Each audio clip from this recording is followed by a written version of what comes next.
പോരാളികളെ നമ്മൾ തീവ്രവാദികളാക്കി ചാപ്പ കുത്തരുത്. അവരുകളൊക്കെ വലിയ മുവഹ്ഹിദുകളാണ്, അവർ തൗഹീദിന്റെ ആളുകൾ, അവർക്ക് റസൂലുള്ളാഹിനെ വലിയ താല്പര്യമില്ല.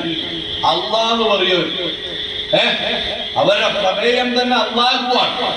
എന്നാൽ നമ്മൾ ചിന്തിക്കേ, ഒരാൾ ജീവിതത്തിൽ മുഴുവനും ജീവിതത്തിന്റെ എല്ലാ മേഖലകളിലും ലാ ഇലാഹ ഇല്ലല്ലാഹ് പറയുന്നവനായാൽ അവൻ മുഹമ്മദ് റസൂലുള്ളാഹി കൂട്ടിച്ചേർക്കാതിരുന്നാൽ അവൻ വിശ്വാസിയാവും.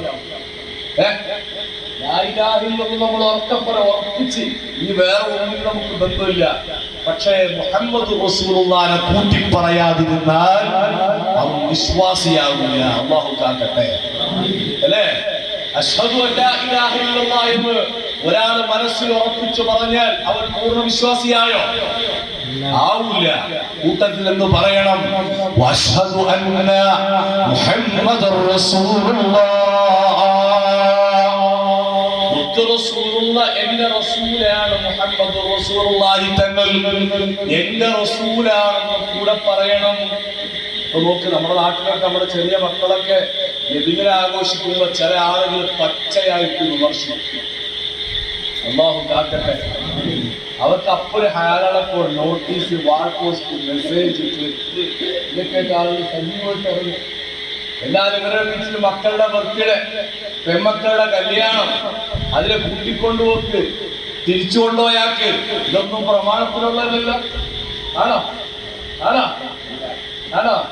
നമ്മൾ വലിയ ബൊഫയൊക്കെ വെച്ചിട്ട് ബിരിയാണി വെക്കണം, എന്നിട്ട് ആൾക്കാരെ സൽക്കരിക്കണം, വലിയ പന്തലിടണം, അതിൽ കല്യാണ ലെറ്റർ അടിക്കണം, അത് മെസ്സേജ് അയക്കണം, അതിന് സേവ് ഡേറ്റ് എന്ന് പറഞ്ഞ് വേറെ സ്റ്റാറ്റസ് ഉണ്ടാക്കണം. ഇതൊന്നും പ്രമാണത്തിലുള്ളതല്ലോ. അപ്പൊ അവരവരുടെ വ്യക്തിപരമായ വിഷയത്തിൽ ആരും പ്രമാണം നോക്കാറില്ല. എന്നാൽ റസൂലുള്ളാഹിന്റെ ജന്മദിനം വരുമ്പോ അബൂബക്കർ സിദ്ദീഖ് ആഘോഷിച്ചിട്ടുണ്ടോ? ഉമർ ഫാറൂഖ് തങ്ങൾ ആഘോഷിച്ചിട്ടുണ്ടോ? ഉസ്മാൻ ഇബ്നു അഫ്ഫാൻ ആഘോഷിച്ചിട്ടുണ്ടോ എന്ന് ചോദിച്ചാൽ എന്താ നമുക്ക് മറുപടി പറയാം? അബൂബക്കർ സിദ്ദീഖ് നമ്മളൊക്കെ താമസിക്കുന്ന പോലെ ഗ്രാനൈറ്റും മാർബിളൊക്കെ താമസിക്കുന്നു. നമ്മൾ സഞ്ചരിക്കുന്നത് പോലെ ഡീസലിന്റെ പെട്രോളിന്റെ കാറിൽ അവർ ദഅവത്ത് നടത്തിയത്. നമ്മൾ ഇരുന്ന പോലത്തെ വിലപിടിപ്പുള്ള കമീസ് ജുബ്ബയാണ് അവർ ധരിച്ചത്. ആണോ? നമ്മൾ കെട്ടുന്ന പോലെ വിലയുള്ള സ്മാർട്ട് വാച്ചാ കെട്ടിയത്. നമ്മൾ ഉപയോഗിക്കുന്ന പോലെ ദഅവത്ത് നടത്താൻ വാട്സപ്പും ഫേസ്ബുക്കും മെസ്സഞ്ചറും ട്വിറ്ററും ഉപയോഗിച്ചിട്ടുണ്ടോ? ഇല്ല. അപ്പൊ അത് കാലാനുസൃതമായി ദഅവത്തിന്റെ മേഖലയിൽ ഏറ്റവും അനുവദനീയമായ ബിദ്അത്തുകൾ എന്ന് പറഞ്ഞാൽ ആചാരങ്ങൾ, പുതിയ ആചാരങ്ങൾ. ബിദ്അത്ത് രണ്ടെണ്ണം ഉണ്ട്, ഒന്ന് ഹസനത്തുണ്ട്, ഒന്ന് ലലാലത്തുണ്ട്. ആ ആചാരങ്ങളെ കൊണ്ടുവരിക എന്ന് പറഞ്ഞാൽ അത് വിശ്വാസത്തിന്റെ ഭാഗമാണ്. നമ്മുടെ ഉള്ളിലെ പള്ളി പോലത്തെ പള്ളികളുണ്ടോ? ഈത്തപ്പനയുടെ തൂണ് വെച്ചുണ്ടാക്കി, ഈത്തപ്പന ഓല കൊണ്ട് മറച്ചുണ്ടാക്കിയ പള്ളിയല്ലേ മദീനത്തെ പള്ളി പണ്ട്? അപ്പൊ അന്ന് അബൂബക്കർ സിദ്ദീഖ് സിമന്റ് ജാക്ക് ഉപയോഗിച്ചോന്ന് ചോദിച്ചാൽ നമ്മളെന്ന് മറുപടി പറയും. എംസാന്റെ ഇറക്കിയോന്ന് ചോദിച്ചാൽ മറുപടി പറയും. മറുപടി ഉണ്ടോ? അന്ന് ബിരിയാണി ഉണ്ടാക്കിയിട്ടുണ്ടോ, കുഴിമന്തി ഉണ്ടാക്കിയിട്ടുണ്ടോ എന്ന് ചോദിച്ചാൽ മറുപടി ഉണ്ടോ? അപ്പൊ അതൊന്നും അല്ല ചോദ്യങ്ങൾ. എന്നാൽ റസൂലുള്ളാഹി സ്വല്ലല്ലാഹു അലൈഹി വസല്ലമ അവിടുത്തെ നമ്മൾ സ്നേഹിക്കണം, ബഹുമാനിക്കണം. എന്നിട്ട് ഈ വിഭാഗം ആളുകൾ പറയുകയാണെങ്കിൽ സാധാരണ മുഹമ്മദായി ജീവിച്ചു ഒരു അറബി പയ്യൻ ഒരു സാധാരണ മനുഷ്യനായി മരിച്ചു. മരിച്ചു കഴിഞ്ഞപ്പോ ആ ശറഫാക്കപ്പെട്ട ശരീരം ചീഞ്ഞു പുഴുത്തു പോകുമോ എന്ന് ഭയപ്പെട്ടപ്പോ അതിനെ കുഴിച്ചുകൂടിയത് അല്ലാഹു കാക്കട്ടെ. ഒരു വിശ്വാസിയുടെ നാവ് കൊണ്ട് പോലും പറയാൻ പറ്റാത്ത വലിയ ആരോപണങ്ങളല്ലേ റസൂലുള്ളാഹിന്റെ പേരിൽ ആരോപിക്കുന്നത്? നമ്മളെ പോലുള്ള സാധാരണ മനുഷ്യനാണോ റസൂലുള്ളാഹ്? നമ്മളെ പോലെ ജീവിച്ച മനുഷ്യനാണോ? അല്ല. പ്രിയപ്പെട്ട ഉമ്മമാരെ, ചെറുപ്പക്കാരെ, മുഹമ്മദുർ റസൂലുള്ളാഹി സ്വല്ലല്ലാഹു അലൈഹി വസല്ലം തങ്ങൾ മുഹമ്മദുൻ ബശറുൻ ലഅകൽ ബശരി യാഖൂതുൻ ഹജറുൻ ലഅകൽ ഹജരി. മുഹമ്മദുർ റസൂലുള്ളാഹി ബശറാണ്, മനുഷ്യനാണ്. എന്നാൽ സാധാരണ മനുഷ്യരല്ല. സാധാരണ മനുഷ്യരാണ്. ഒരൊറ്റ ഉദാഹരണം ഞാൻ പറഞ്ഞുതരാം. മഹദിയായ ബീവി ഉമ്മു സുലൈം റളിയല്ലാഹു അൻഹ, സഹീഹ് മുസ്ലിം എടുത്താൽ ഒരു ചാപ്റ്റർ തന്നെ റസൂലുള്ളാഹി തങ്ങളുടെ മുഅ്ജിസത്തുകളെ അമാനുഷകളെ പറയുന്നത് കാണാൻ കഴിയും. അതിൽ ഉമ്മു സുലൈം റളിയല്ലാഹു അൻഹ റിപ്പോർട്ട് ചെയ്യുന്ന ഒരു ഹദീസ് കാണാം. റസൂലുള്ളാഹി തങ്ങൾ ഇങ്ങനെ ഒരു സദസ്സിലിരിക്കുമ്പോ അവിടുത്തെ ശരീരം വിയർക്കും. അവിടുത്തെ ശരീരം നമ്മളെന്തെങ്കിലും വേർത്ത് കഴിഞ്ഞാല് ഒരു മണിക്കൂർ നമുക്ക് ഇരിക്കാൻ പറ്റുമോ? നമ്മൾ പോയി കുളിക്കണം, അല്ലെങ്കിൽ സ്വന്തം കൊണ്ടാട്ടി പോലും അടുപ്പിക്കൂല അല്ലേ? നിങ്ങൾ നോക്ക, റസൂലുള്ളാഹി തങ്ങളുടെ ശരീരം വിയർത്ത് കഴിഞ്ഞാൽ ഇവിടത്തെ മുജാഹിദ് കാരണം, ജമാഅത്തെ ഇസ്ലാമി കാരണം, മുഴുവൻ ത്വരീഖത്ത് കാരണം, മുഴുവൻ ആളുകളും വിശ്വസിക്കുന്ന പ്രമാണമല്ലേ സ്വഹീഹ് മുസ്ലിം. ആ മുസ്ലിമിൽ കാണാം ഉമ്മു സുലൈം റളിയല്ലാഹു അൻഹാ റസൂലുള്ളാഹിന്റെ ശരീരം വിയർക്കുമ്പോ അവിടുത്തെ കൈ ഉപയോഗിച്ചിട്ട് ഇങ്ങനെ ആ വിയർപ്പ് ഇങ്ങനെ തുടക്കും. ആ വിയർപ്പ് ഇങ്ങനെ തുടച്ചിട്ട് താഴേക്കുള്ള കളയുന്നത്. അവരുടെ മടിയിൽ ഒരു പളുങ്കിന്റെ കുപ്പിയുണ്ട്. കുപ്പിയുണ്ട്, ഒരു പളുങ്കിന്റെ കുപ്പിയുണ്ട്. ആ പളുങ്ക് കുപ്പിയിലേക്ക് ആ തുടച്ചെടുത്ത വിയർപ്പ് ഒരിറ്റു പോലും താഴെ പോകാതെ എടുത്തിട്ട് സൂക്ഷിക്കുകയാണ്. അതാ ആഴ്ചകൾ കഴിയുമ്പോ, മാസങ്ങൾ കഴിയുമ്പോ, വലിയ വലിയ സൽക്കാരങ്ങൾക്ക് പോകുമ്പോൾ ഉമ്മു സുലൈം ഇത് ഉപയോഗിച്ചിട്ട് പോകും. ഏത് ഈ വിയർപ്പ് ആ സദസ്സിലേക്ക് ചെല്ലുമ്പോ പെണ്ണുങ്ങളൊക്കെ ചോദിക്കും, ഉമ്മു സുലൈം എന്താണ് വല്ലാത്തൊരു വാസന, എന്താണ് നീ പുരട്ടിയത് ഉമ്മു സുലൈം? അപ്പൊ പറയും, ഞാൻ റസൂലുള്ളാഹി തങ്ങളെ വിയർത്തപ്പോ ആ വിയർപ്പെടുത്തിട്ട് ഒരു കുപ്പിയിൽ സൂക്ഷിച്ചിട്ടുണ്ട്. എനിക്ക് നല്ല മൈഗ്രീന്റെ തലവേദന ഉണ്ട്, എല്ലാ ഡോക്ടർമാരെയും കാണിച്ചു കൂട്ടുകാരെ, ഞാനത് അല്പം ഇങ്ങനെ എടുക്കും. നമ്മളെ മറ്റേ ഗൾഫിൽ കൊണ്ടുള്ള പച്ച തൈലുണ്ടല്ലോ, അല്ലേ വാസ്ക,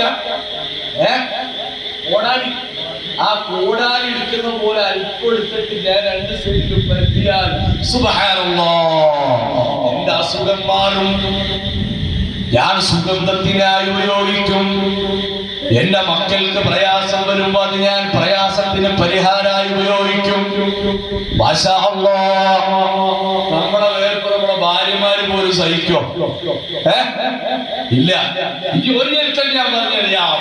മഹദിയായ ബീവി അസ്മാ റളിയല്ലാഹു അൻഹാ, വർക്ക റളിയല്ലാഹു അൻഹ ചൊല്ലി, അബൂബക്കർ സിദ്ദീഖ് റളിയല്ലാഹു അൻഹുവിന്റെ മകളാണ് മഹദിയായ ബീവി ആയിഷ റളിയല്ലാഹു അൻഹയുടെ ഇത്താത്തയാണ്. റസൂലുള്ളാഹി തങ്ങൾ വഫാത്തായി കഴിഞ്ഞപ്പോ ആ വീടിന്റെ മുറ്റത്ത് എല്ലാ ദിവസവും സുബഹി കഴിയുമ്പോ വല്ലാത്തൊരു ജനക്കൂട്ടമാണ്. എന്താണ്, അവിടെ വരെ സാരി വിതരണുണ്ടോ? അവിടെ വരെ കുട്ടിന് ചോറ് കൊടുക്കുന്നുണ്ടോ? ഒന്നുമല്ല. അസ്മാ ബീവി റളിയല്ലാഹു അൻഹയുടെ കയ്യിൽ ഒരു കമീസ് ഉണ്ട്. ആരിട്ട കമീസാണെന്നറിയുമോ? അഷ്റഫുൽ വറാ മുഹമ്മദ് മുസ്തഫ റസൂലുള്ളാഹ് വഫാത്താകുന്നതിന് മുമ്പിട്ട കമീസ് റസൂലുള്ളാഹ് വഫാത്തായതിനു ശേഷം ആര് സൂക്ഷിച്ചിട്ടുണ്ട്? അസ്മാ ബീവി റളിയല്ലാഹു അൻഹ സൂക്ഷിച്ചിട്ടുണ്ട്. എല്ലാ ദിവസവും സുബഹി കഴിയുമ്പോ വലിയൊരു ചങ്കിലേക്ക് ആ കമീസ് മുക്കും. ആ കമീസ് മുക്കിയിട്ടത് എടുത്തു വെക്കും.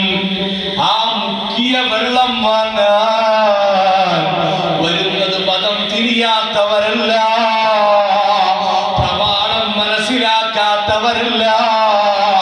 മദീനത്തെ പള്ളിയിലെ ഈത്തപ്പന മട്ടിൽ കൊണ്ട് നിർമ്മിച്ച മിമ്പറിന്റെ മുകളിൽ നിന്ന് റസൂലുള്ളാഹി ഹദീസ് പറയുമ്പോ, പ്രമാണം പറയുമ്പോ അത് നേരിട്ട് കേട്ട സ്വഹാബാക്കള് അസ്മാ ബീവി റളിയല്ലാഹു അൻഹയുടെ വീടിന്റെ മുറ്റത്ത് വല്ലാത്ത തിരക്കാണ്.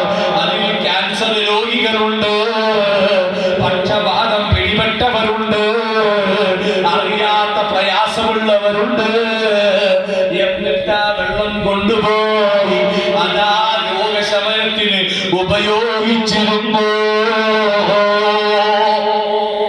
ഇത് AP ഉസ്താദ് പഠിപ്പിച്ചതല്ല, ഉള്ളാൾ തങ്ങൾ പറഞ്ഞു തന്ന കഥയല്ല. സ്വഹീഹുൽ ബുഖാരിയിൽ കാണാം, സ്വഹീഹ് മുസ്ലിമിൽ കാണാം. എന്നിട്ട് ഈ വിവരമില്ലാത്ത ആളുകൾ പറയാണ് അതൊരു സാധാരണ മുഹമ്മദായി ജീവിച്ച് ഒരു സാധാരണ മുഹമ്മദായി മരിച്ച്. സുബ്ഹാനല്ലാഹ്. ഐഷ ബീവി റളിയല്ലാഹു അൻഹ പറയാണ് റസൂലുള്ളാഹി തങ്ങൾ നഗരം വെട്ടിക്കൊണ്ടിരിക്കുമ്പോ ഞങ്ങള് ഭാര്യമാര് വല്ലാത്ത തിരക്കാണ്. ഭാര്യമാര് നമ്മുടെ ഭാര്യമാരാരെങ്കിലും നഗരം വെട്ടുമ്പോ ആരെങ്കിലും വരുമോ? വരുമോ? നമ്മളിട്ട പെരിയ പിറ്റേ ദിവസം ഇട്ട ഭാര്യ എടുക്കോ? ഇതിട്ട ഷർട്ട് ഇങ്ങനെ മുക്കിയിട്ട് ലക്ഷക്കണക്കിന് ആളുകളാ വെള്ളം കൊണ്ടുപോകും. ഐഷാ ബീവി ഞങ്ങൾ മത്സരിക്കും. റസൂലുള്ളാഹി ഇങ്ങനെ അത് നഗരം മുറിച്ചിട്ട് അതിങ്ങനെ കൈ തന്നാൽ നിങ്ങളടുത്ത് മതിയിൽ ഇങ്ങനെ കെട്ടിവെച്ച് കുറച്ചു കഴിഞ്ഞ് തുറന്നു നോക്കിയാൽ നല്ല മാല കൊടുക്കാൻ പറ്റുന്ന പളുങ്കുകളായിട്ടത് മാറും. സുബ്ഹാനല്ലാഹ്. എന്തായി മാറും? നമ്മളെ കെട്ടിയവന്റെ നഗരപ്പൊന്ന് മുറിച്ച് നമ്മളത് അരയെ കെട്ടി വെച്ച് ചോദിക്കും. എന്നിട്ട് പറയാണ് റസൂലുള്ളാഹി തങ്ങൾ സാധാരണക്കാരനാണ്. എന്നാലേ മുഹമ്മദുൻ ബശറുൻ ലാക്കൽ ബശരീ. റസൂലുള്ളാഹി തങ്ങൾ മനുഷ്യനാണ്. ലാക്കൽ ബശരീ, സാധാരണ മനുഷ്യനെ പോലെയല്ല. യാഖൂത്തുൻ ഹജറുൻ ലാക്കൽ ഹജരീ.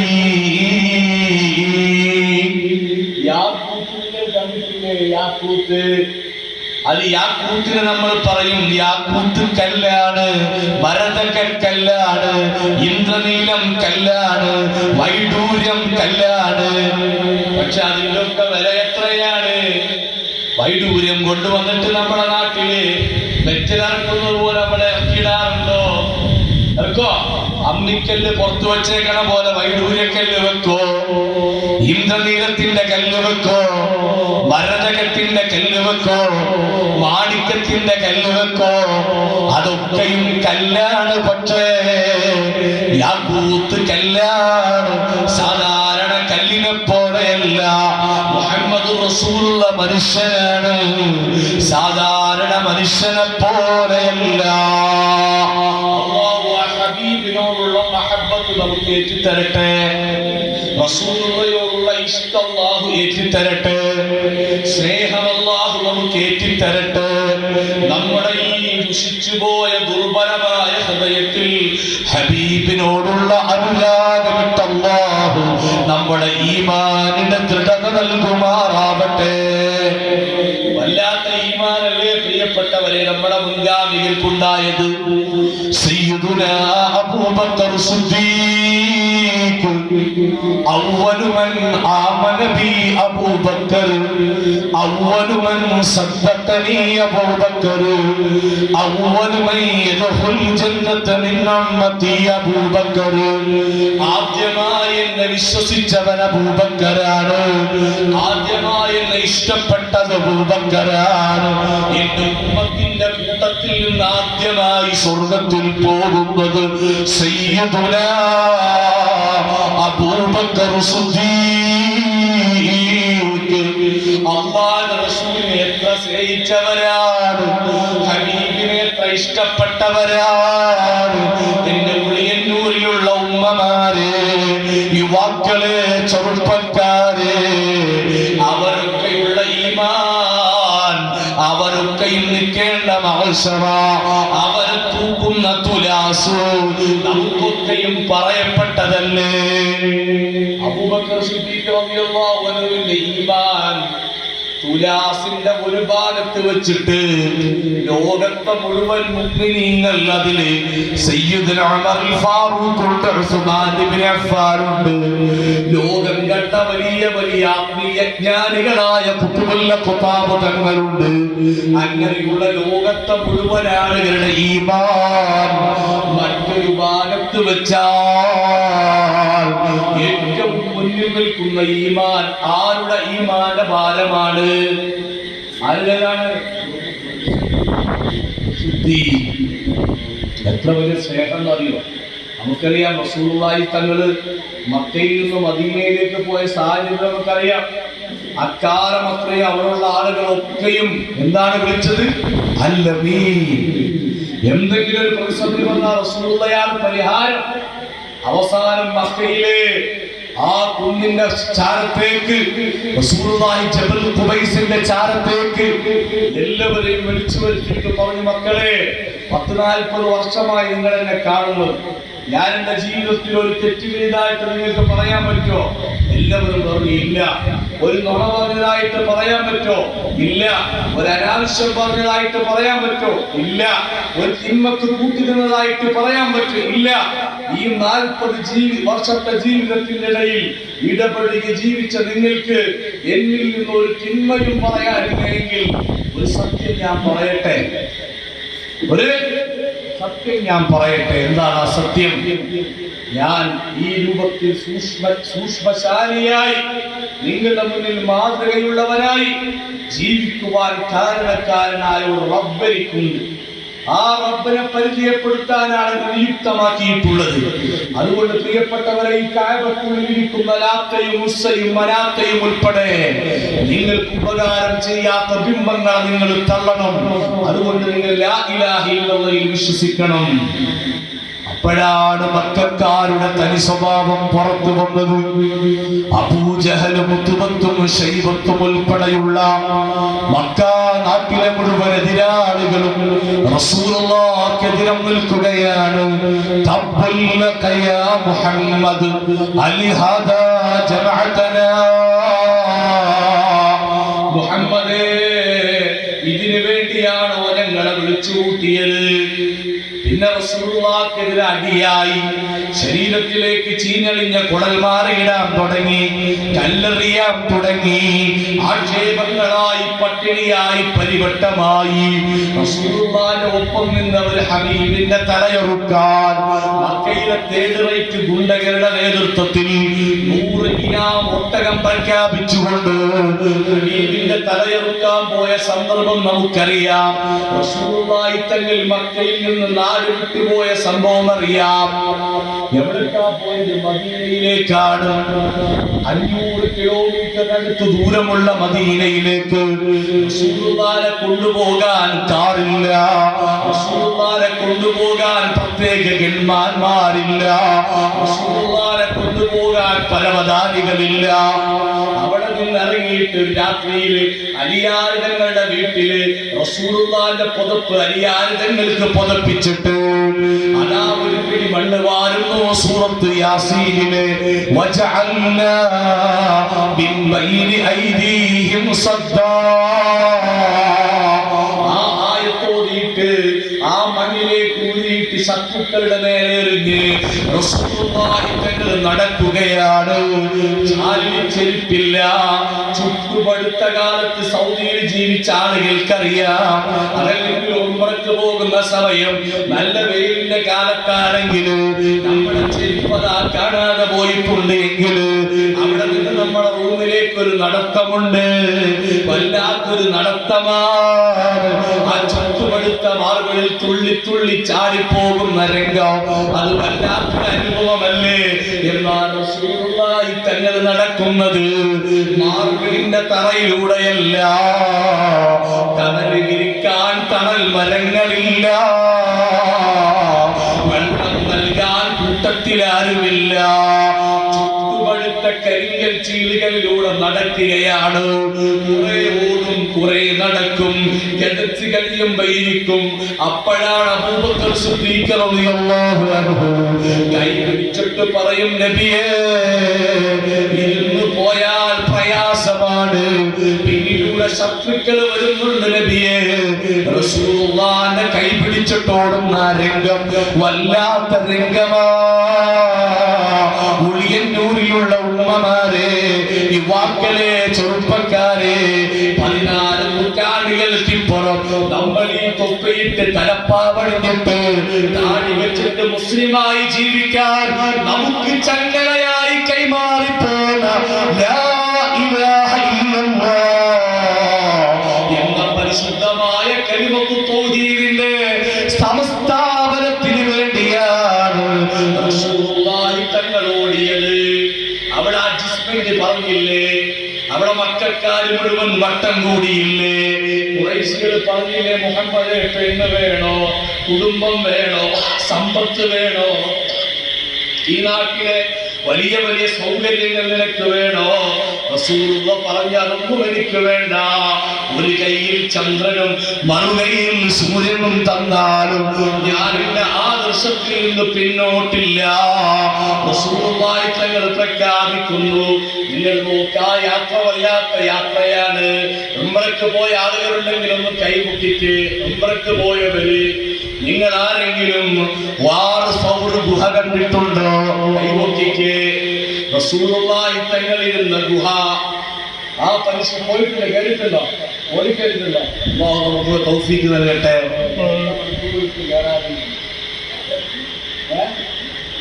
അല്ല, അത് മണിക്കൂറിൽ എത്ര ലക്ഷയിലാണ്. ഇന്നിപ്പോ വലിയ സ്റ്റെപ്പൊക്കെ ഉള്ളതുകൊണ്ട് നമ്മള്. എന്നാൽ റസൂലുള്ളാഹി തങ്ങൾ എത്ര ദിവസമായി പട്ടിണിയാണ്.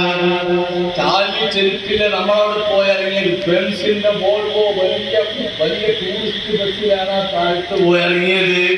അല്ലെങ്കിൽ നമ്മൾ കാറ് വിളിച്ചിട്ടാണ് പോകുന്നത്. ആ പർവ്വതത്തിന്റെ ഏകദേശം ഒരു 20% കയറുമ്പോ ഹബീബ് ഇരുന്നു പോയി.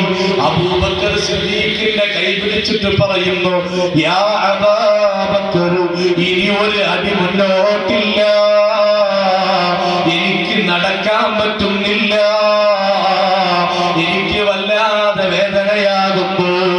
അബൂബക്കർ സിദ്ദീഖ് തങ്ങൾ പറയുന്നു, നബിയേ, അബൂജഹലിന്റെ നൂറൊട്ടകം വാങ്ങാൻ അറേബ്യ നാട്ടിലെ തേർഡ് റേറ്റ് ഗുണ്ടകൾ ഒരു കൈയിൽ വാളും മറുകൈയിൽ ഊരിപ്പിടിച്ച വാളും അതാ വായ്നിറയെ റസൂലുള്ളാഹിക്കെതിരെയുള്ള മുദ്രാവാക്യവുമായി നമ്മുടെ പിന്നാലെ വരുന്ന ശബ്ദം കേൾക്കുന്നു. നബിയേ, ഇവിടെ ഇരുന്നു പോയാൽ അവരുടെ കണ്ണിൽ പെട്ടുപോകും നബിയേ, അവര് കൊടിയ ക്രൂരത ചെയ്യും നബിയേ, ഇരിക്കല്ല റസൂലേ. തങ്ങളോട് ഇത് പറയുമ്പോ തന്റെ രണ്ട് കാലും പൊന്തിച്ച് കാണിക്കുമ്പോ, ഉമ്മമാരെ, പെങ്ങന്മാരെ, നമ്മളൊക്കെ അടുക്കളയിൽ മീൻ ചുടാറില്ലേ, മീൻ പൊരിക്കാറില്ലേ, പപ്പടം പൊരിക്കാറില്ലേ? തിളച്ച എണ്ണ വന്നിട്ട് പൊന്തി നമ്മുടെ കയ്യിൽ വീണപ്പോ രൂപപ്പെട്ട കൊമള ഓർമ്മയില്ലേ? എന്നതുപോലെ ചുറ്റുപഴുത്ത മരുഭൂമിയിൽ ചവിട്ടി ചവിട്ടി നടന്നിട്ട് റസൂലുള്ളാഹിന്റെ പട്ടുപോലുള്ള രണ്ട് കാലിന്റെയും കീഴ് വലിയ വലിയ കൊമളകളാണ്. ഒരു കൊമളയിൽ പല കൊമളയും പൊട്ടിപ്പോയിട്ടുണ്ട്. അതിലേക്കാണ് വീണ്ടും ചൂടടിക്കുന്നത്. നടക്കാൻ പറ്റുന്നില്ല. ഈ സമയത്ത് അബൂബക്കർ സിദ്ദീഖ് പൊട്ടിക്കരഞ്ഞു പോയി, തേങ്ങനടിച്ച് കരയുകയാണ്. എന്നിട്ട് ചെറിയ പനി പിടിച്ച മക്കളെ എടുത്തിട്ട് പെറ്റുമ്മ തോളിലേക്ക് ഇടുന്നത് കണ്ടിട്ടില്ലേ? അവരെ അടക്കി പിടിക്കുന്നത് കണ്ടിട്ടില്ലേ? എന്നതുപോലെ താഴെ കുത്തിയിരിക്കുന്ന റസൂലുള്ളാഹിന്റെ കഴുത്തിലേക്ക് രണ്ട് കൈയും അബൂബക്കർ സിദ്ദീഖ് തങ്ങൾ കയറ്റുകയാണ്. എന്നിട്ട് ചെവിയിൽ മന്ത്രിക്കുന്നു, ഫിദാക അബീ വ ഉമ്മീ യാ റസൂലല്ലാഹ്, എന്റെ വാപ്പിച്ചിയേക്കാൾ എന്റെ ഉമ്മച്ചിയേക്കാൾ എനിക്ക് അവിടുന്നേക്ക് ജീവനാണ് നബിയെ. അവിടുന്ന് ഒരു പോറലേൽക്കുന്നത് കാണാൻ എനിക്ക് പറ്റില്ല നബിയെ. റസൂലുള്ളാഹിനെ പൊക്കിയിട്ട് തോളിയിടുകയാണ്. ആ വലിയ പർവ്വതം ഹബീബിനെ ചുമന്നുകൊണ്ട് ചവിട്ടി ചവിട്ടി കയറുന്ന സയ്യിദുനാ അബൂബക്കർ സിദ്ദീഖ്. വല്ലാത്തൊരു സ്നേഹമല്ലേ? അവർക്കെയും ഹബീബിന്റെ മഹബ്ബത്തിന്റെ കടലിൽ മുങ്ങിത്താവ് കുളിച്ചവരാണ്. അന്ത ഉമ്മുൻ അം അബൂൻ മാ റഅയ്നാ ഫീഹിമാ മിസ്ല ഹുസ്നിക ഖത്തു യാ സയ്യിദി ഖൈറൻ നബി യാ സയ്യിദി ഖൈറൻ നബി യാ സയ്യിദി ഖൈറൻ നബി. നബിയെ, അവിടുന്ന് ഉപ്പയേക്കാൾ ഉമ്മയേക്കാൾ ഞങ്ങൾക്ക് ജന്മ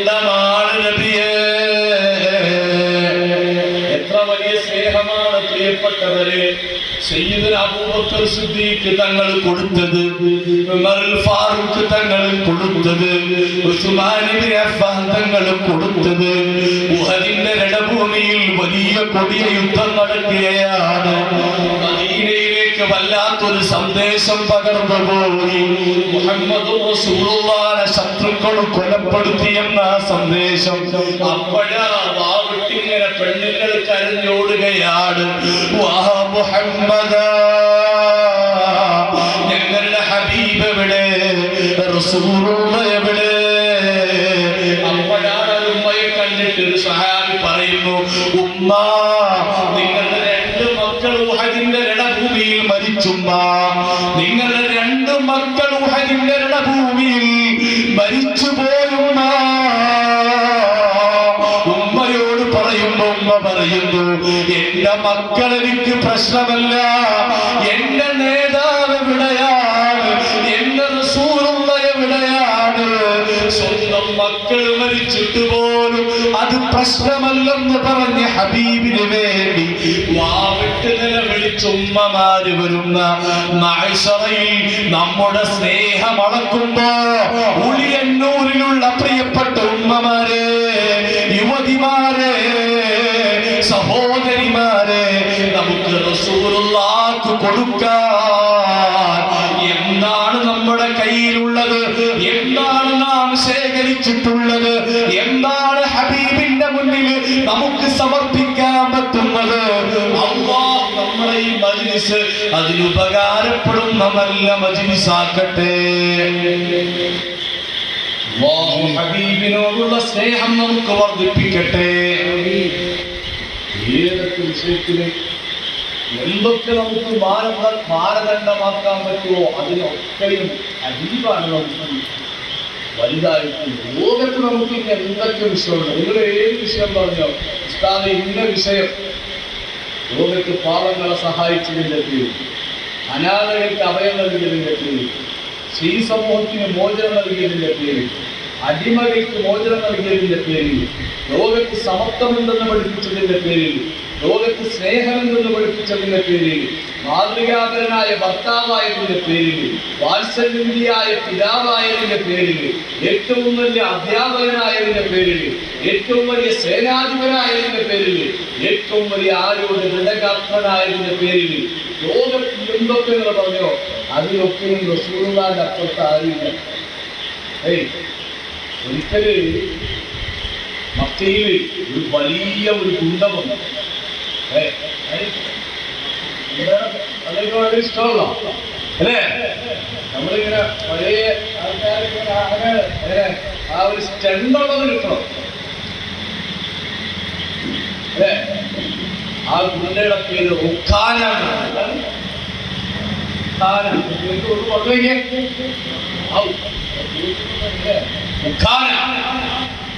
റുഖാന എന്ന് പറഞ്ഞാൽ ആ നാട്ടിലെല്ലാവരും പറഞ്ഞു ബോക്സിംഗ് കളങ്ങളിലേക്ക് ഇങ്ങനെ വിപ്ലവം സൃഷ്ടിച്ച് അധികായനായി. അങ്ങനെ ഒരു ദിവസം റുഖാന വന്നിട്ട് പറഞ്ഞു, റസൂലുള്ളാഹിന്റെ അനുജനന്മാരോട് പറഞ്ഞു, മദീനയിൽ വന്നിട്ട് പറഞ്ഞു, നിങ്ങളുടെ മുഹമ്മദ് വലിയ ആളാണല്ലോ, മുഹമ്മദിനെ ഞാൻ വിശ്വസിക്കാം. മുഹമ്മദിനോട് പല കളത്തിലിറങ്ങിയിട്ട് ഒരു ഗുസ്തി നടത്തിയിട്ട് എന്നെ തോപ്പിച്ചാല് ഞാൻ ആരെ വിശ്വസിക്കാം? മുഹമ്മദ് പ്രവാചകനാണെന്ന്.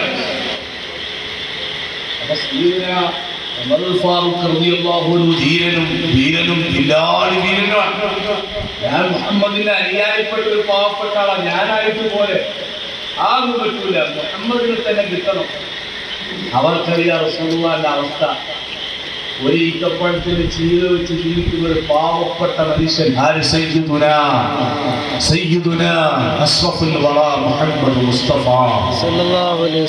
ചരിത്രം പരിശോധിച്ചാൽ കാണാം. ഞാൻ നേരത്തെ പറഞ്ഞ അസ്മാ ബീവി റളിയല്ലാഹു അൻഹ മദീനയിൽ ഉർവ റളിയല്ലാഹു അൻഹു എന്ന് പറയുന്ന ഒരു മഹാന്റെ കൊട്ടാരം കാണാം, പഴയൊരു വീട്.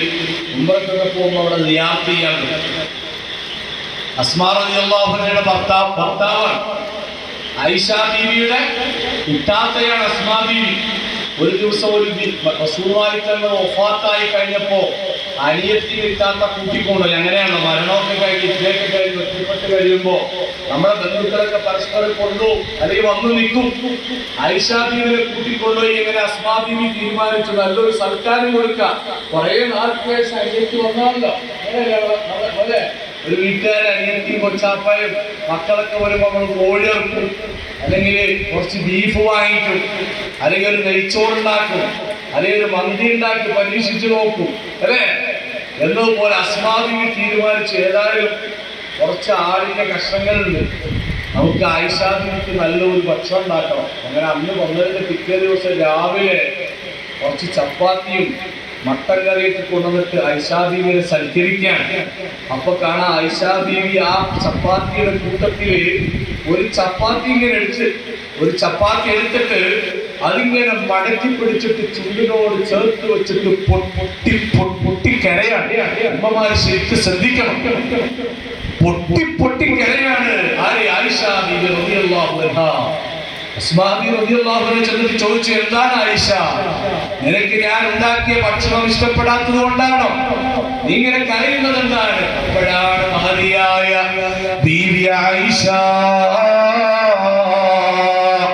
റളിയല്ലാഹു അൻഹ റസൂലുള്ളാഹിന്റെ ജീവിതത്തിന്റെ തുടിപ്പുകളെ ഒപ്പിയെടുത്ത മഹതിയാണ്. ഹബീബ് ഏറ്റവും കൂടുതൽ ഇഷ്ടപ്പെട്ട മഹതിയാണ്. അവിടുത്തെ സക്കറാത്തിന്റെ ഹാലിൽ അവസാനമായി കടന്നതും ആയിഷയുടെ മടിയിലാണ്. അത്രമാത്രം റസൂലുള്ളാഹി സ്നേഹിച്ച ആയിഷ ബീവി റളിയല്ലാഹു അൻഹാ ആ ചപ്പാത്തി കയ്യിൽ പിടിച്ചുകൊണ്ട് അസ്മാ ബീവിയോട് പറയുന്നു, താത്ത, ഇത്ര നാള് ഞാൻ എന്റെ ഹബീബിനോടൊപ്പം ജീവിച്ചിട്ട് ഒരൊറ്റ ദിവസം പോലും, മരണത്തിന്റെ ഏറ്റവും അവസാനത്തെ സമയത്തിൽ പോലും അല്ലാഹുവിന്റെ റസൂല് ഒരു ഉമിയില്ലാത്ത ഒരു ചപ്പാത്തി തിന്നുന്നത് ഞാൻ കണ്ടിട്ടില്ല. മനസ്സിലാക്കണം, ഉമിയില്ലാത്ത ഒരു ചപ്പാത്തി റസൂലുള്ളാഹി തങ്ങൾ ജീവിതത്തിൽ തിന്നിട്ടില്ല, അത് ഞാൻ കണ്ടിട്ടില്ല. ഞാനിത് കുടിച്ച് കരയുന്നത് എന്താണെന്നറിയോ? എന്റെ പുന്നാര ഹബീബ് ഉണ്ടായിരുന്നെങ്കിൽ ഒരു 2 ചപ്പാത്തി ഇതുപോലെ വൃത്തിയുള്ളത് കൊടുക്കാൻ എനിക്ക് പറ്റുമായിരുന്നല്ലോ. അത്രമാത്രം കൊടിയ ദാരിദ്ര്യത്തിൽ ജീവിച്ച നേതാവ് മുഹമ്മദുർ റസൂലുള്ളാഹ്.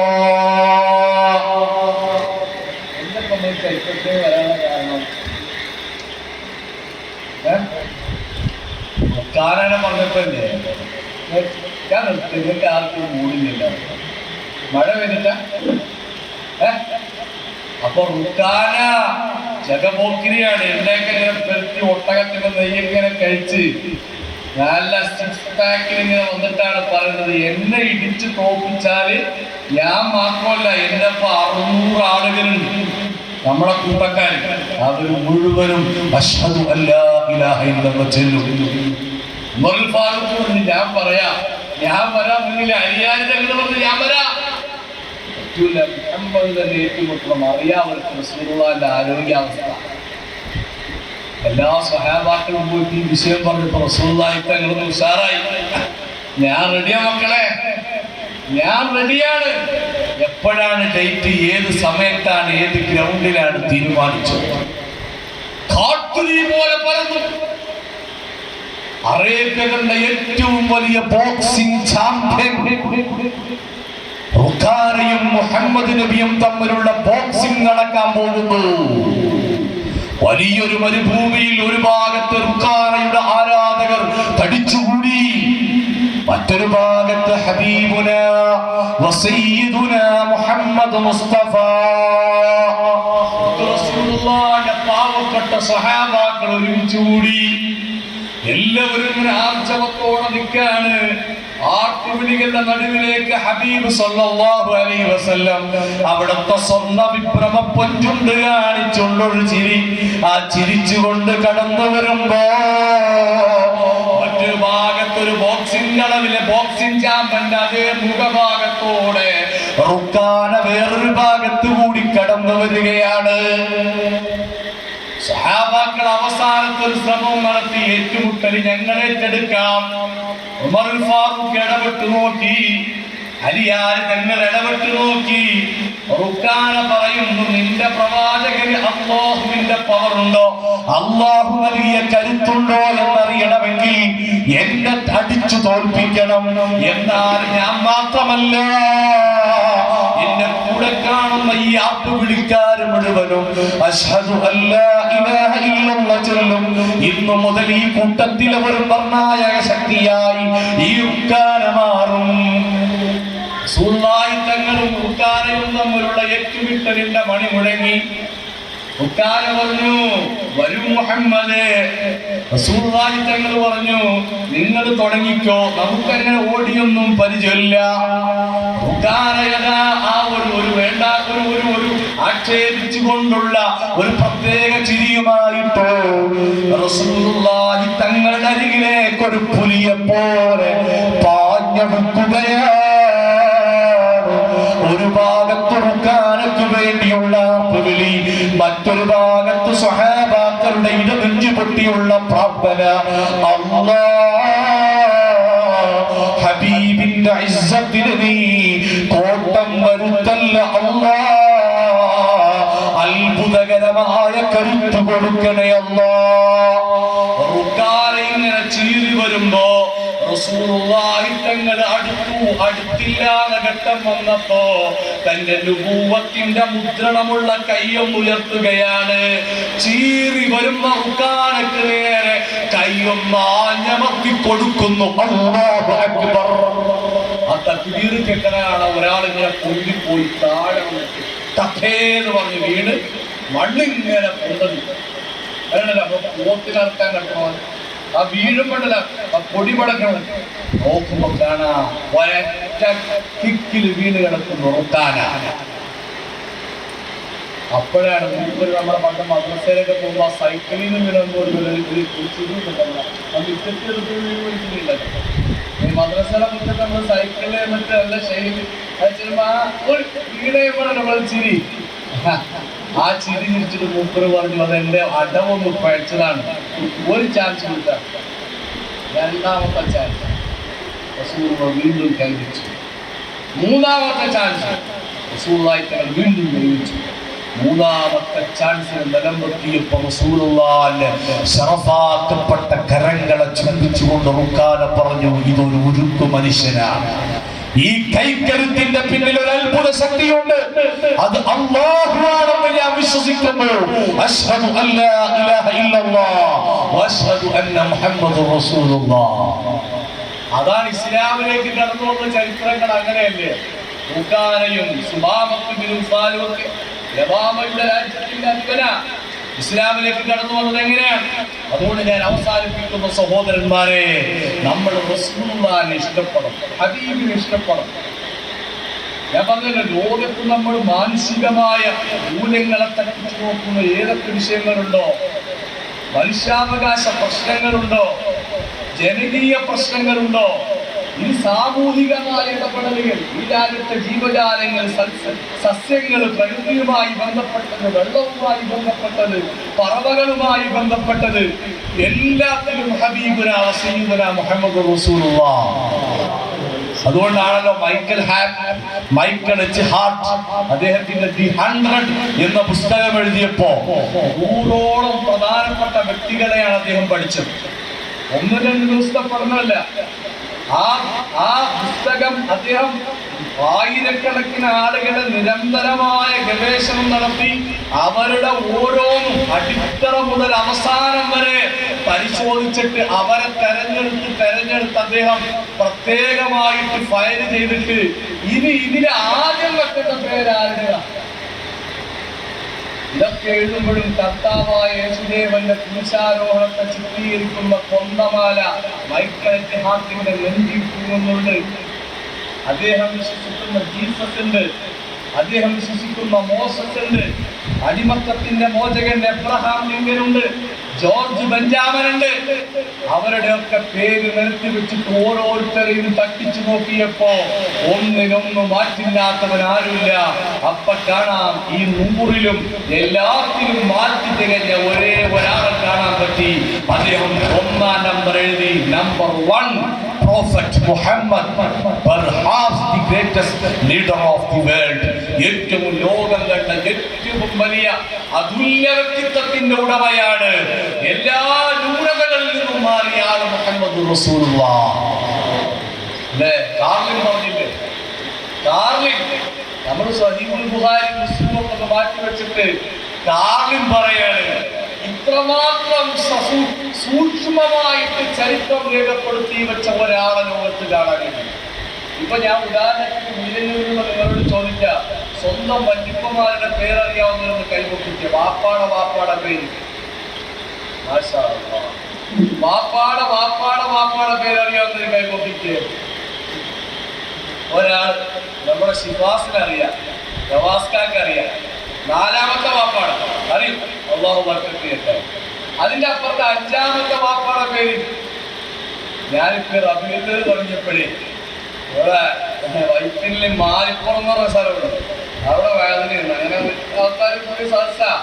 അപ്പൊ ഞാനിങ്ങനെ ചോദിച്ചപ്പോ പറഞ്ഞു, ഞാനൊരു 4-5 കഴിഞ്ഞ് അയ്യനോടിന്റെ കഴിവുകളില്ല. 6ാമത്തെ തൊട്ടു മുമ്പിൽ ചെറിയ കൊച്ചി, ഒരു 4ാം ക്ലാസ്സിൽ 5ാം ക്ലാസ് അറിയാന്ന് വെച്ച്. ആ എനിക്കറിയാം, വാപ്പാടെ പേര് അറിയാം. എന്താ പേര്? ഉപ്പുപ്പ. അവൻ പറഞ്ഞു നുണയെന്നല്ല, കറക്റ്റ് അല്ലേ?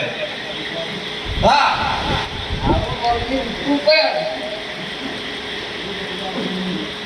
നുണയെന്നല്ല പറഞ്ഞത്. എന്നാ നിങ്ങൾ ചോദിച്ചു നോക്കി, ഇതേ ചോദ്യം നമ്മുടെ കേരളത്തിന്റെ മുഖ്യമന്ത്രി പിണറായി വിജയനോട് ചോദിച്ചാൽ 3 അച്ചാച്ചന്റെ അപ്പുറത്തേക്ക് പറയാൻ പറ്റില്ല.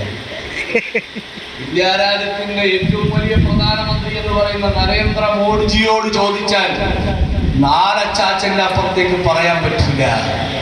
എന്നാൽ 4ാം ക്ലാസ്സിലും 3ാം ക്ലാസ്സിലും പഠിക്കുന്ന നമ്മുടെ ചെറിയ മക്കളോട് ചോദിച്ചാൽ അവർ പറഞ്ഞു തരും, റസൂലുള്ളാഹി തങ്ങൾ മുതൽ റസൂലുള്ളാഹിന്റെ 20 ഉപ്പാപ്പമാരുടെ പേര് കാണാതെ പറയും, 20 ഉമ്മാമ്മമാരുടെ പേര് കാണാതെ പറയും.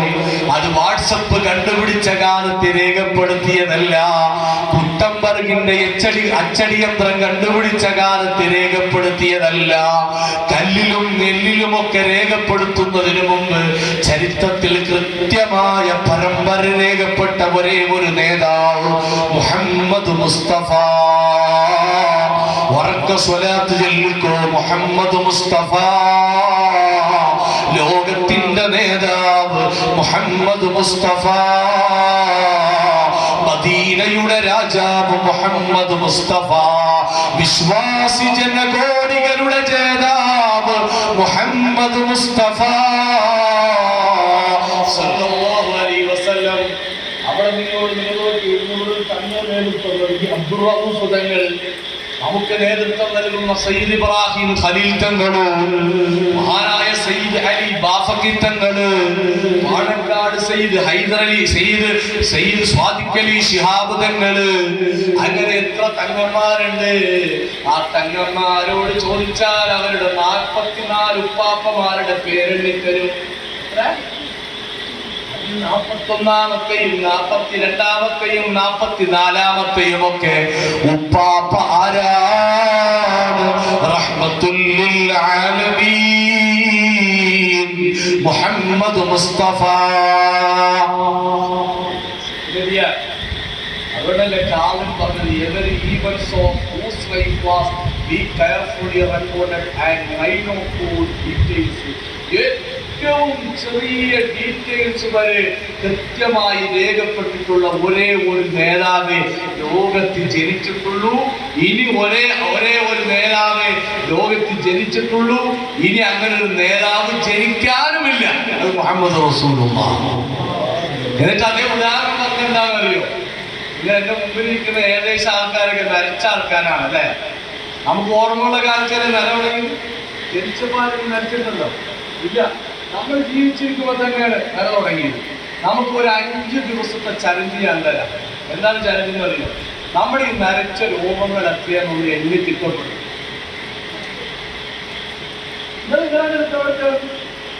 അടുത്തോ 1904 നിങ്ങൾ നോക്കുക, അതൊരു തമാശ പറഞ്ഞതാണ്. പറ്റൂല, നമുക്ക് നടക്കാത്ത കേസാണ്. എന്നാൽ കാര്യം പറയാണ്, നിങ്ങളുടെ നേതാവുണ്ട്, നമ്മുടെ നേതാവ് മുഹമ്മദ് മുസ്തഫ അവിടുന്ന് വഫാത്താകുമ്പോൾ എത്ര രോഗം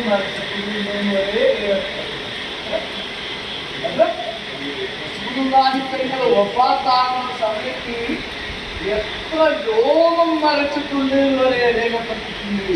എങ്ങനെയാണ് പനി തേക്കുന്നത്, എങ്ങനെയാണ് നാട്ടി ഒഴിക്കുന്നത്, എങ്ങനെയാണ് കുളിക്കുമ്പോൾ വെള്ളം ഒഴിക്കുന്നത്, എങ്ങനെയാണ് നടക്കുന്നത്, എങ്ങനെയാണ് ഡ്രസ് ധരിക്കുന്നത്.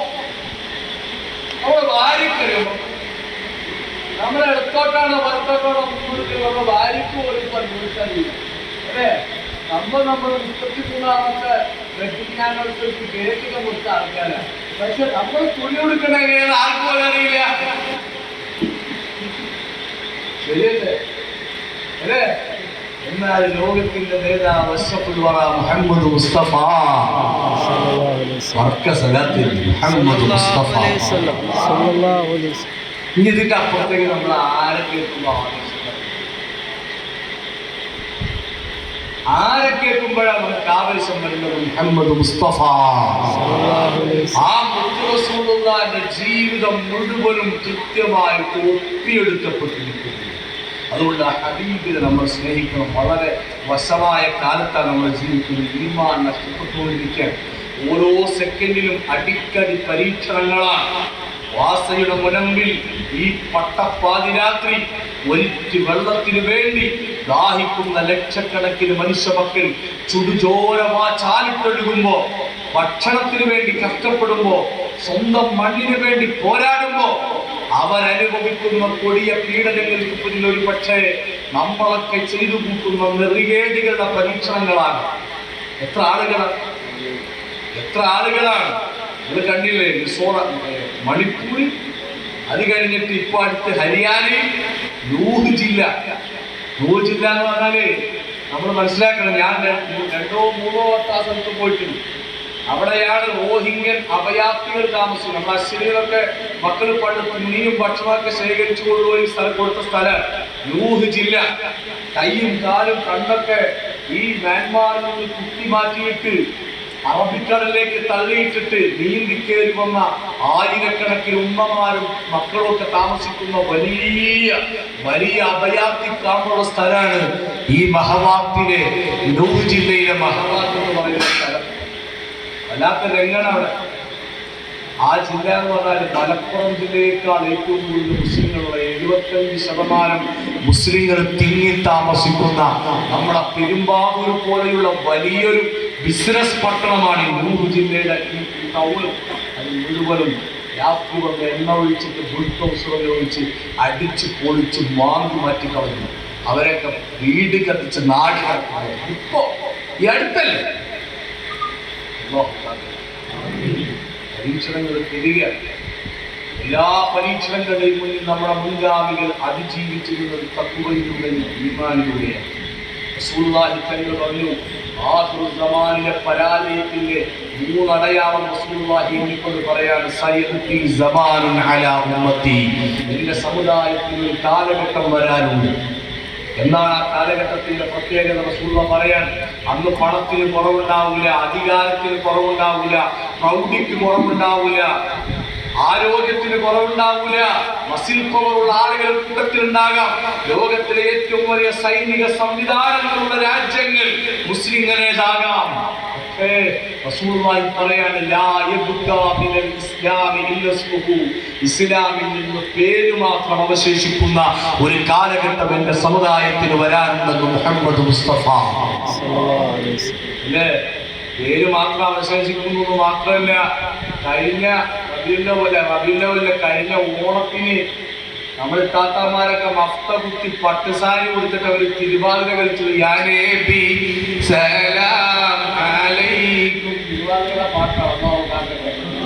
അടുത്ത് നിലവിളക്കെത്തിച്ചിട്ട് തിരുവാതിര കളിച്ചത് യാ നബി സലാം ചൊല്ലിയിട്ടാണ്.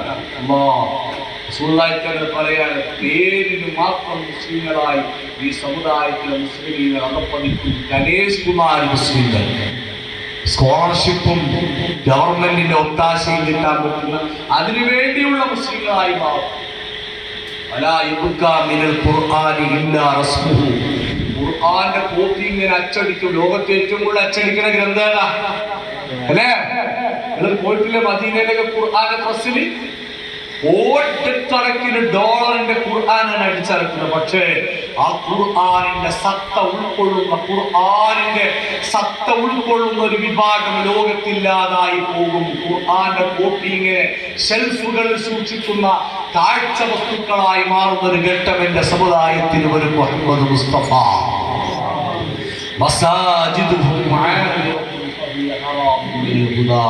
വലിയ വലിയ പള്ളികളുണ്ടാകും. ആ പള്ളികളിലൊക്കെയും കതറക്കിട്ടിട്ട് ഇങ്ങനെ ഒരു ഇലക്ഷൻ. പള്ളികളൊക്കെ തറവാടിന്റെ പേരിലും രാഷ്ട്രീയത്തിന്റെ പേരിലും വീമ്പ് മുഴക്കുന്ന കലാപഭൂമികളായി, പ്രശ്നങ്ങളുടെ കേന്ദ്രങ്ങളായി നമ്മുടെ പള്ളികൾ മാറുമെന്ന് മുഹമ്മദ് മുസ്തഫ. ശരിയല്ലേ? ഈ 3 അടയാളം അല്ലേ? വരാനുണ്ടോ? അവസാന കാലഘട്ടത്തിന്റെ അടയാളം പറഞ്ഞ അല്ലാഹു കാക്കട്ടെ. അതുകൊണ്ട് നമ്മൾ ഈമാനിലേക്കും തഖ്വയിലേക്കും മടങ്ങണം. നമ്മളുടെ മക്കളിലും കുടുംബങ്ങളിലും ഒക്കെ ഏറ്റവും വലിയ പ്രതിസന്ധിയായിട്ട് ലിബറലിസം മാറിക്കൊണ്ടിരിക്കുകയാണ്. Liberalism, ultra liberalism, modernity. നമ്മുടെ പ്ലസ് വണ്ണിനും പ്ലസ് ടുവിനും ഒക്കെ പഠിക്കുന്ന മക്കളോട് ചോദിച്ചു പോയി. പണ്ടൊക്കെ നമ്മളൊരു 15 വയസ്സൊക്കെ ആയി കഴിഞ്ഞാൽ വാപ്പമാരൊക്കെ പിന്നെ ഒരുക്കത്തിലാണ്. അവരെ കെട്ടിച്ച് നല്ല കുടുംബ ജീവിതം കൊടുത്ത് എങ്ങനെയെങ്കിലും അവർക്ക് നല്ലൊരു ഉത്തരവാദിത്വത്തിലാകണം. ഇനി 25 വയസ്സായ പെൺമക്കളോട് പോലും കല്യാണം വേണമെന്ന് വെച്ചാൽ വേണ്ടാന്നാണ് അല്ലേ?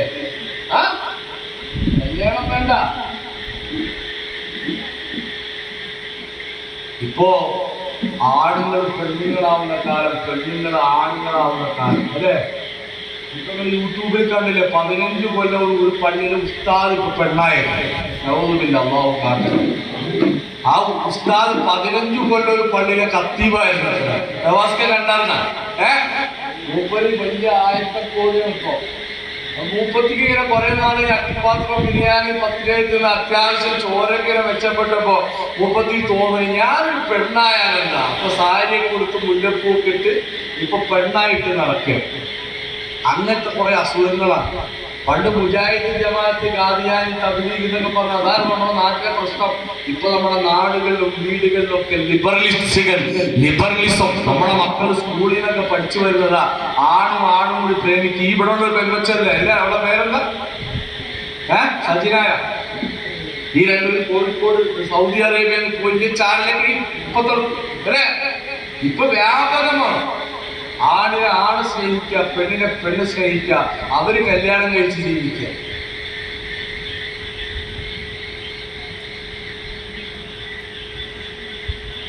അല്ലാഹു കാക്കട്ടെ. ഖിയാമത്ത് അടയാളം നമ്മുടെ മക്കളെ അല്ലാഹു കാക്കട്ടെ. നമ്മുടെ മക്കളും ഇങ്ങനെയുള്ള ടീമിന്റെ ഇടയിൽ പോയിട്ടാ പഠിക്കണത്. അതൊരു അസുഖമാണ്. ഒരു സൈക്കോ പ്രശ്നമാണ്. അങ്ങനെയാണ് മൈൻഡ് സെറ്റ് ചെയ്യാൻ. എനിക്കിപ്പോ തോന്നുകയാണ് ഷായാ സക്കാഫിക്ക് എനിക്ക് മീശദാരിയൊക്കെ പഠിച്ചിട്ട് ഇവിടെ രണ്ട് റിബണൊക്കെ വെച്ച് ഒരു ബാഗൊക്കെ തൂക്കി ഒരു മറ്റു വാട്ടർ ബാഗ് തൂക്കി സ്കൂളിൽ പോകണം. എനിക്ക് സ്കൂളിൽ പോകണം എന്ന് പറഞ്ഞാൽ നിങ്ങളെന്ത് പറയും? എന്ത് പറയും? എനിക്ക് അങ്ങനെ തോന്നിയിട്ട് ഞാനെന്ത് ചെയ്ത് കിട്ടിയൊന്ന് മീശയൊക്കെ വരച്ചിട്ട് പൗഡറൊക്കെ ഇട്ട് കുട്ടപ്പനായി ഇവിടെ ഒരു മുടിയൊക്കെ റബ്ബറൊക്കെ കെട്ടി ഒരു സ്കൂൾ ബാഗ് തൂക്കി. അതൊരു എന്താ പറയുന്നത്? പ്രാന്താന്ന് പറയും. ഇതേപോലത്തെ പ്രാന്താണ്. ചില ആളുകൾക്ക് തോന്നുന്നത് എനിക്ക് കുറച്ച് നിങ്ങൾ നോക്കിയിട്ട് ഈ രാത്രിയൊക്കെ ഈ അങ്ങാടി കൂടെ ഇവിടുന്ന് ഈ പ്രീമിയർ ജംഗ്ഷനിലേക്കാണ് അണിഞ്ഞൊരുങ്ങിയ കുറെ ആൾക്കാർ ട്രാൻസ്ജെൻഡർ എന്നാണ് പറയാം. അങ്ങനെ ഒരു ടീമുണ്ട് കേട്ടോ. അവർ പ്രകൃതിപരമായി അങ്ങനെയുള്ള പഴയ കാലത്തൊക്കെ അങ്ങനത്തെ ടീമുണ്ട്. ഇപ്പോ ഇതൊക്കെ കൃത്യമായിട്ട് അതിനൊക്കെ ഹോർമോൺ കുത്തിവെക്കുകയാണ്. ലക്ഷക്കണക്കിന് രൂപ അവർ പിരിച്ചിട്ട് ഈ ശരീരങ്ങൾ ഇങ്ങനെ ആക്കാൻ വേണ്ടി ഹോർമോൺ കുത്തിവെക്കാണ്. അവരെന്നിട്ട് ആണും പെണ്ണുമല്ല എന്ന രൂപത്തിൽ ലോകത്ത് ജീവിക്കാൻ. കുറെ ആളുകൾക്ക് ആണ് മതി. ചില ആളുകൾ പറഞ്ഞു ഞങ്ങൾക്ക് പട്ടിയെ പ്രേമിക്കുന്ന ടീമുണ്ട്. പട്ടിയുടെ കല്യാണം കഴിക്കുന്നത് 30 ബെഡിൽ കിടക്കുന്ന പട്ടിയുടെ ഒപ്പമാണ്, കാറിൽ പോണത് പട്ടിയുടെ ഒപ്പമാണ്.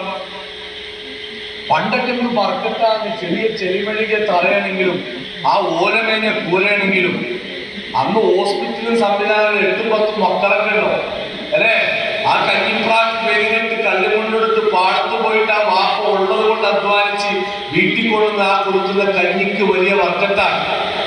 ഇന്ന് നമുക്കറിയാം കാറ് ഡ്രൈവ് ചെയ്യുന്ന ഡാഡി, ഇപ്പുറത്ത് മമ്മി, ബാക്ക് സീറ്റിന്റെ ഒരു ഐസ് ഫ്രൂട്ട് ഒരു കുട്ടി, ഇപ്പുറത്ത് നാക്കിലേക്ക് ഒരു പട്ടി. ഇതാ നമ്മുടെ കുടുംബപ്പോ അല്ലെ? ചെറിയ കുടുംബമായിട്ട് മാറി. വലിയ തറവാട് ജനിച്ച ആളുകളുടെ മക്കൾ അങ്ങനെ മാറിക്കൊണ്ടിരിക്കുക.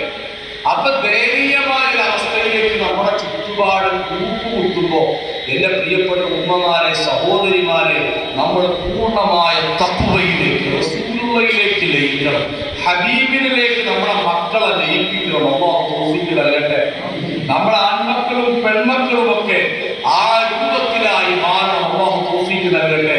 അതുകൊണ്ട് ഞാൻ അവസാനിപ്പിക്കാൻ ആളുകളൊക്കെ എഴുന്നേറ്റ് നിൽക്കണം. നമുക്ക് മദീനയിലേക്ക് കുറച്ച് സ്വലാത്ത് ചൊല്ലി മുസ്തഫ സല്ലല്ലാഹു അലൈഹി വസല്ലം അവിടുന്ന് പൊരുത്തം കിട്ടുന്ന എല്ലാ അടിമകളുടെ കൂട്ടത്തിൽ അല്ലാഹു നമ്മളെ പെടുത്തട്ടെ. നമുക്കറിയാം, ഞാൻ പറഞ്ഞു, ലോകത്തിന്റെ തുടക്കവും ലോകത്തിന്റെ ഒടുക്കവും റസൂലുള്ളാഹിയിലൂടെയാണ്. ഈ റസൂലുള്ളാഹി തങ്ങളാണെങ്കിൽ പുതിയ കാലത്തിന്റെ, പുതിയ ലോകത്തിന്റെ തുടക്കക്കാരൻ. ഇന്ന് നമ്മൾ ജീവിക്കുന്ന ഈ കാലഘട്ടത്തിന്റെ തുടക്കക്കാരൻ ആരാണ്? മുഹമ്മദുർ റസൂലുള്ളാഹ്. എന്നാൽ ഈ ലോകം മുഴുവനും തകർന്ന് തരിപ്പണമാകും. ഇദാ സുൽസിലത്തുൽ അർദു സിൽസാലഹാ. എല്ലാം തകർന്ന് തരിപ്പണമായി വീണ്ടും ഒരു പുതിയ ലോകത്തിന്റെ ക്രമീകരണം, ബർസഖിയായ ലോകത്തിന്റെ പുതിയ ക്രമീകരണം, ആഖിറത്തിന്റെ മഹ്ശറിന്റെ വിളിയാളം ആദ്യമായിട്ട് ലോകത്ത് ഉയർന്നു കേൾക്കുമ്പോ വീണ്ടും ഈ ലോകത്ത് ഉദിച്ചു പൊതിർന്നു വരുന്ന പുതിയ തുടക്കക്കാരൻ മുഹമ്മദുർ റസൂലുള്ളാഹ്. ലോകം മുഴുവനും തകർത്ത് തരിപ്പണമാക്കി ലോകത്താദ്യമായി മാനവ ലോകത്ത് നിന്ന് പുനഃസൃഷ്ടിക്കപ്പെടുന്നത് ഹബീബുനാ വസയ്യിദുനാ മുഹമ്മദുർ റസൂലുള്ളാഹി. പിന്നെ അവിടെയുള്ള എല്ലാ ക്രിയകളും എല്ലാ വിഷയങ്ങളും അതിന്റെ അവസാനം മുഹമ്മദുർ റസൂലുള്ളാഹി. അങ്ങനൊക്കെ വിവരിച്ച ആദം നബിയുണ്ട്, മൂസ നബിയുണ്ട്, ഇബ്രാഹിം നബി അലൈഹിസ്സലാമുണ്ട്, കലീമുല്ലാഹി മൂസ നബിയുണ്ട്, റൂഹുല്ലാഹി ഈസ നബിയുണ്ട്. എല്ലാവരും ബേജാറിലാണ്, നഫ്സി നഫ്സി എന്ന് പറഞ്ഞോടുമ്പോ അവസാനം പരിഹാരം നിർണയിക്കാൻ ലോകത്തുള്ളത് ഹബീബുനാ വസയ്യിദുനാ മുഹമ്മദ് മുസ്തഫ തങ്ങളാണ്. അശ്ശഫാഅത ഹബ്ലനാ ഫിൽ ഖിയാമത്തി മുശ്ഫിക വാഹ്ലനാ ഇല്ലാഹ യാ സയ്യിദി ഖൈറൻ നബിയ സയ്യിദി ഖൈറൻ നബിയ സയ്യിദി ഖൈറൻ നബി. അന്ത്യനാളിലെ ശരണമായ ശുപാർശകാനബി തങ്ങളെ അതിൽ ലഭിച്ചില്ലെങ്കിലെന്നും അല്ലലാ പൂത്തിങ്കളെ. ഒരാൾക്കും ഒരു പവറില്ല. ആദം നബിക്ക് പവറില്ല, മൂസ നബിക്ക് പവറില്ല, നൂഹ് നബിക്ക് പവറില്ല, ഈസ നബിക്ക് പവറില്ല. ഇബ്രാഹിം നബി അലൈഹിസ്സലാത്തു വസ്സലാം വരെ നഫ്സി നഫ്സി എന്ന് പറഞ്ഞോടുന്ന സന്ദർഭത്തിൽ ഒരു തീർപ്പുകാരനായി, മധ്യസ്ഥനായി റബ്ബിന്റെ കോടതിയിൽ പ്രത്യക്ഷപ്പെടുന്നത് ഷഫീഉൽ വറാ മുഹമ്മദ് മുസ്തഫ. ഒരു തീർപ്പുകാരനായിട്ട് അല്ലാഹ് എത്ര നാളായി പാവപ്പെട്ടവർ നീന്തി തുടിക്കുന്നത്, എത്ര നാളായി ഇവർ ഈ വയർപ്പിൽ കുളിക്കുന്നത്, എത്ര നാളായി റബ്ബേ വാവിട്ടി കരയുന്നത്, എത്ര നാളായി റബ്ബേ ഒരു വിചാരണയ്ക്ക് വേണ്ടിയായിരിക്കുന്നത്. അല്ലാഹ് ഈ പാവപ്പെട്ട അടിയാറുകൾക്ക് ശുപാർശക്കുള്ള അവസരം തരണമെന്ന് റബ്ബിന്റെ മുന്നിൽ സുജൂദിലായി കിടന്ന് യാചിക്കുന്ന നേതാവ് മുഹമ്മദ് മുസ്തഫ. അല്ലാത്ത യാചനയാണ്.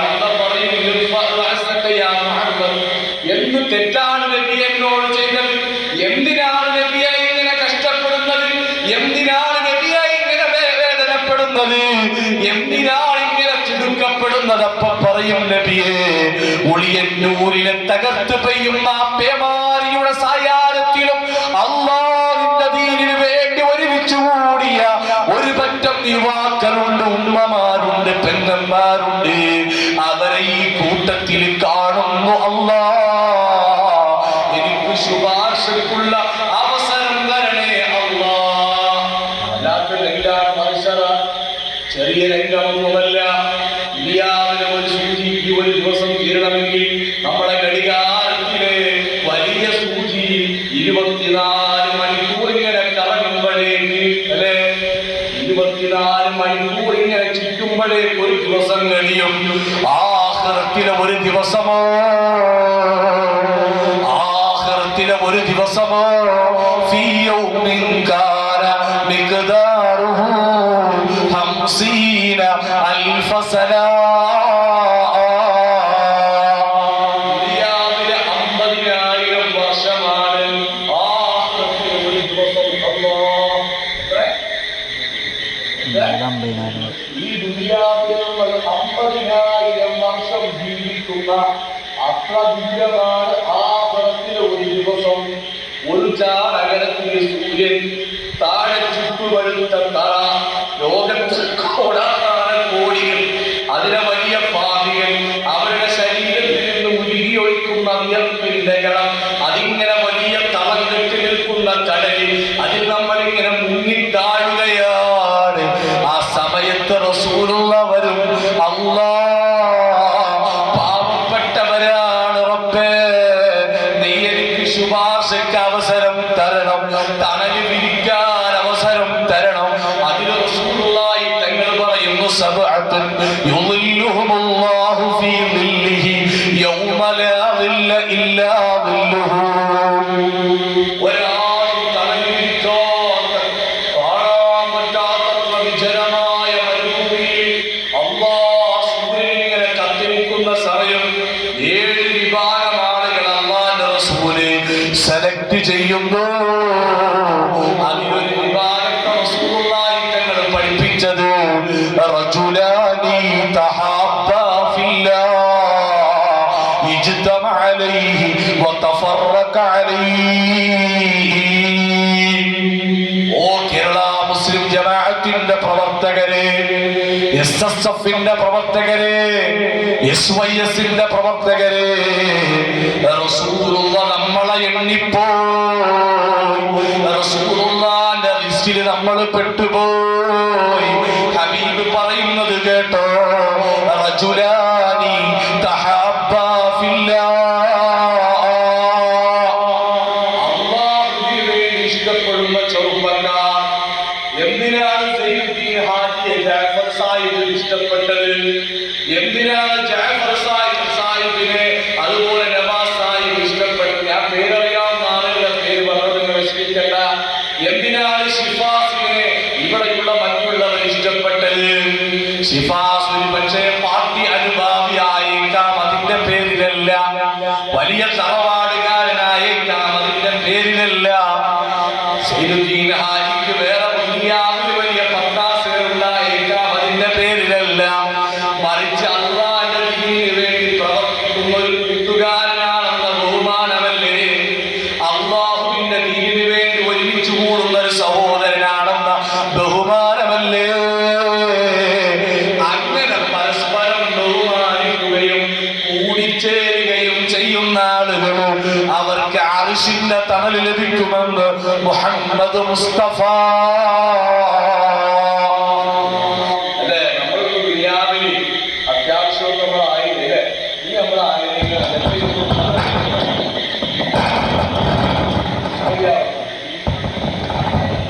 എന്താ പറയുന്നത്? ഇസ്രയേല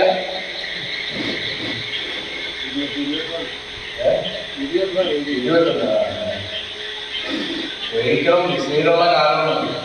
അപ്പൊ നമ്മുടെ ആഗ്രഹിക്കുന്നത് ഏറ്റവും കൂടുതൽ ആഗ്രഹിക്കും. നിങ്ങൾ ഇങ്ങനെ ആഗ്രഹിക്കുന്നുണ്ട്, ഏറ്റവും വലിയ ആഗ്രഹം എന്താണ്? നിങ്ങളുടെ ജീവിതത്തിൽ ഏറ്റവും വലിയ ആഗ്രഹം എന്താണ്?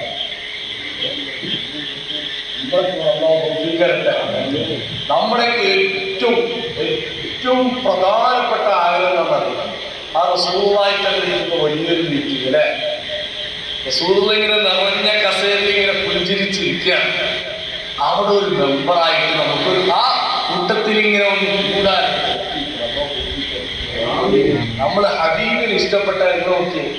നമ്മളെ വാപ്പ നാളെ മനുഷ്യരെ തിരിഞ്ഞു നോക്കൂല, ഉമ്മ തിരിഞ്ഞു നോക്കൂല, നമ്മളെ മക്കൾ ആരും തിരിഞ്ഞു നോക്കൂല, സ്വന്തം ഭാര്യമാര് പോലും തിരിഞ്ഞു നോക്കൂല. എരിപൊരി വെയിലത്തിങ്ങനെ റസൂലുള്ളാഹി ഇങ്ങനെ ഓരോരുത്തർ ശുപാർശ ചെയ്ത് ഹബീബിന്റെ കീഴിൽ വിവാഹിന്റെ കീഴിൽ ഇങ്ങനെ സ്വർഗത്തിലേക്ക് മാർച്ച് ചെയ്തിട്ട് എല്ലാവരും ഇങ്ങനെ സ്വർഗം ഓപ്പൺ ചെയ്യാം. അത് ചിന്തിച്ചോക്കെ, നമ്മൾ നല്ല ഒരു മഴക്കാലത്ത് ഒരു കല്യാണത്തിന് പോവുക, പുതിയാപ്പ 11 വരാണ്, അപ്പുറത്തുനിന്ന് ഇങ്ങനെ ബിരിയാണിയുടെ മണടിക്കണം. ഈ പെണ്ണിന്റെ വീട്ടുകാരെ നിർബന്ധം പുതിയാപ്പയുടെ ടീം വന്നിട്ട് ചെമ്പ് പൊട്ടിക്കൊള്ളു. നമ്മളിങ്ങനെ എരിപൊരി കൊണ്ട് നോക്കിയിരിക്കുന്ന ടേബിളിലാണ് 2 മണിക്ക് പുതിയാപ്പോ നിക്കായിട്ട് ഓട്ടമുള്ള കലവറയിലേക്ക്. അത് വേറെ കല്യാണമൊന്നും കേട്ടോ അല്ലേ എന്താ? അപ്പൊ കാണാൻ സീറ്റ് ഫുള്ള് പിള്ളേര് കയ്യേ. പിന്നെ നമ്മൾ എത്ര കതറിട്ടവനാണെങ്കിൽ ഏതെങ്കിലും ഒരു കസേരയുടെ ബാക്കിൽ സ്ഥാനം അല്ലേ? ആ ഒരു സ്ഥാനം പിടിച്ചിട്ട് നമ്മൾ ഏറ്റവും ബഹുമാനിക്കുന്ന മുട്ടാപ്പപ്പുറത്ത് നമ്മൾ നോക്കൂലപ്പോ. ഒരു കൊച്ചാപ്പുറത്ത് നമ്മൾ മൈൻഡ് ചെയ്യൂല. കാരണം എന്താണ്? അവിടെ നമ്മളൊരു സ്വാർത്ഥന. കാരണം ഇത്രയും നേരം പിടിച്ചു നിന്നിട്ട് കിട്ടിയ ആദ്യത്തെ ചൂടുള്ള ചോറ് അത് ഇരിക്കേണ്ട കിട്ടണം. എന്നാൽ നിങ്ങൾ നോക്കി ആ സ്വർഗത്തിലേക്ക് എല്ലാവരും ഇങ്ങനെ പാസ് ചെയ്തിട്ട് എല്ലാവരും സ്വർഗത്തിന്റെ ആനന്ദത്തിൽ ഇങ്ങനെ ലയിക്കണം. പാപ്പന്മാരെ നോക്കിയിട്ടില്ല, ഉമ്മ പാപ്പാനെ നോക്കിയിട്ടില്ല, ഭാര്യ മക്കളെ നോക്കിയിട്ടില്ല.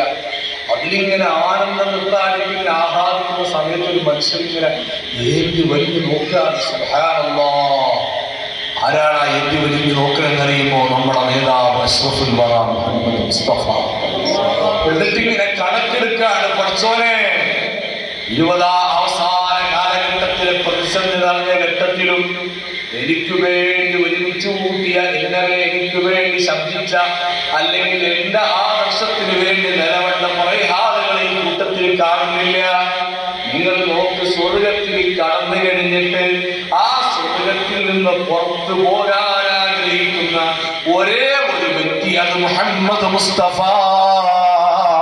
എന്തിനാണ് പുറത്തു പോകാൻ ആഗ്രഹിക്കുന്നതെന്നറിയോ? താൻ ഇഷ്ടപ്പെട്ട കുറച്ചാളുകൾക്ക് കൂടി പാസ് നിഷേധിച്ചിട്ടുണ്ട്. അവർക്ക് കൂടി പാസ് വാങ്ങിക്കാൻ പിന്നെ കോടതിയിൽ ശുപാർശക്ക് പോകുന്നത് ഒരേ ഒരു നേതാവുള്ളൂ. അത് നമ്മുടെ വാപ്പയല്ല, നമ്മുടെ ഉമ്മയല്ല, നമ്മുടെ ഭർത്താവല്ല, മരുമക്കളല്ല, പേരമക്കളല്ല. അത് നമ്മുടെ നേതാവ് അഷ്റഫുൽ വറ മുഹമ്മദ് മുസ്തഫ. ഫസ്റ്റ് നോട്ടത്തിൽ പെട്ടില്ലെങ്കിലും ഏതെങ്കിലും നോട്ടത്തിൽ അള്ളാഹു പെട്ടട്ടെ. ഫസ്റ്റ് നോട്ടത്തിൽ പെടാനുള്ള ക്വാളിറ്റി അള്ളാഹുണ്ട് അല്ലേ അല്ലേ? നമ്മുടെ ദ്വാരക്കല്ലേ ഫസ്റ്റ് നോട്ടത്തിൽ പെടാനുള്ള ക്വാളിറ്റി ഉണ്ടാവും. അല്ലെങ്കിൽ നമ്മളെ തിരിഞ്ഞു കൂട്ടുമ്പോൾ നമ്മൾ ഹോൾസെയിലൊക്കെ കണ്ടില്ലേ, കാശ്മീർ കച്ചവടം നടത്തുമ്പോൾ ഫസ്റ്റ് ക്വാളിറ്റി ലുലു ചിലപ്പോൾ നമ്മളെ നോക്കൂലേ. നമ്മള് പാവപ്പെട്ട ഒരു കിലോ 650. അപ്പത്തെ മുറപ്പക്കാരനെ വായിച്ചത് വില കൂടിട്ട് അണ്ടിപ്പോയി 1500 കിലോ പോകും.